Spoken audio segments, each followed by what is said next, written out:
الرحمن الرحیم وقال النبی صلی اللہ علیہ وسلم فی معنی الحدیث الدعاء مخ العبادتی۔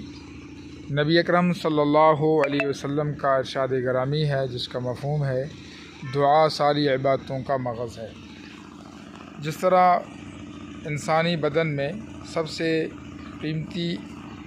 اور نازک جو عضو ہے وہ دماغ ہے۔ جب انسان کا دماغ ٹھیک ہو تو اس کی جسمانی صحت بھی ٹھیک ہوتی ہے، آنکھوں کا دیکھنے کا شعور، کانوں میں سننے کا، زبان سے بولنے کا، اسی طرح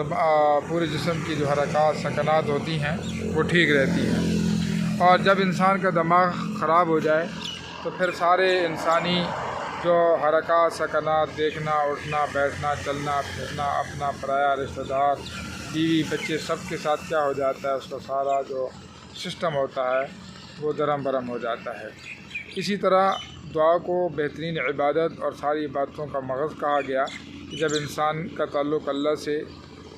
درست ہو اور دعاؤں کے ذریعے سے درست ہو، اس کی نماز، روزہ، صدقہ، زکوٰۃ، حج، خیرات، اس طرح اس کا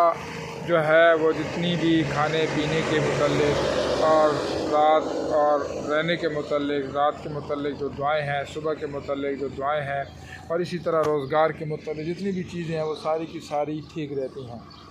اور دوسری حدیث میں نبی صلی اللہ علیہ وسلم نے فرمایا کہ نبی صلی اللہ علیہ وسلم ایک سواری پر سوار تھے اور ایک نبی صلی اللہ علیہ وسلم کے پیچھے ایک چھوٹا بچہ، تو حضرت عبداللہ بن عباس رضی اللہ تعالیٰ عنہ جو کہ نبی علیہ السلام کے چچا زاد بھائی بنتے ہیں، حضرت عباس کے بیٹے تھے، تو نبی صلی اللہ علیہ وسلم نے فرمایا یا غلام، اے چھوٹے بچے۔ اس نے کہا لبیک و صادق یا نبی اللہ صلی اللہ علیہ وسلم۔ تو نبی اکرم صلی اللہ علیہ وسلم نے فرمایا وعلمک کلمات احفظ اللہ یحفظک احفظ اللہ تجدہ تجاہک۔ یہ چھوٹے بچے، میں آپ کو چند باتیں سکھاتا ہوں، ان کو یاد کر لینا، اور جب ان کو یاد کر لے گا تو اس میں سے سب سے پہلی چیز کہ تو اللہ کی حدود کی حفاظت کر، اللہ تیری حفاظت کریں گے۔ پھر آگے فرمایا کہ تو اللہ کی ان حدود کی حفاظت کر، اللہ کی مدد کو اپنی آنکھوں سے دیکھے گا۔ آگے دعا کے متعلق فرمایا اذا سألت فاسأل اللہ، جب بھی مانگنا ہو تو اللہ سے مانگنا، چاہے وہ چھوٹی چیز ہو، جوتے کا تسمہ ہو،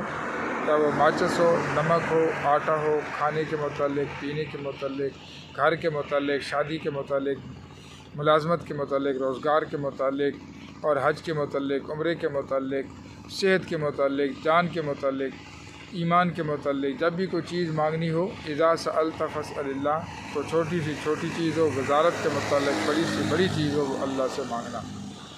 اور آگے فرمایا وَإِذَا اسْتَعَنْتَ فَاسْتَعِنْ بِاللَّهِ، اور جب بھی کسی سے مدد کی ضرورت ہو تو کسی ووٹ والے سے، نوٹ والے سے، ڈنڈے والے سے، کار والے سے یہ مدد تمہاری نہیں کر سکیں گے، فرمایا مدد بھی اللہ سے مانگنا، اللہ پھر غیب سے مدد کریں گے۔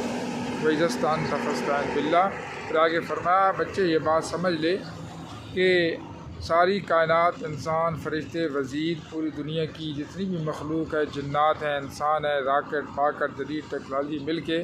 تجھے نفع پہنچانا چاہیں، اور میرے رب نے تیرے مقدر میں نفع نہ لکھا ہو تو یہ سب مل کر نفع نہیں پہنچا سکتے۔ اسی طرح یہ تجھے نقصان پہنچانا چاہیں اور تیرے رب نے تیرے بارے میں نقصان نہ لکھا ہو تو یہ سب مل کے تجھے نقصان نہیں پہنچا سکتے۔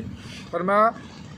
قلم اٹھ چکا ہے جو لکھنے والا تھا، صحیفے خشک ہو چکے، جو ہونا ہے وہ ہو کر رہے گا، لیکن دعا ہی ایک ایسی چیز ہے جو تقدیروں کو بدل دیتی ہے۔ تو آج کا ہمارا موضوع ہے اب سے رب سے مانگیں، اور سب مانگیں، ہر وقت مانگیں، دن ہو، رات ہو، صبح ہو، شام ہو، گرمی ہو، سردی ہو، دکھ ہو، سکھ ہو، جس حالت میں ہو، رب انشاءاللہ تمہاری پکار کو سنے گا۔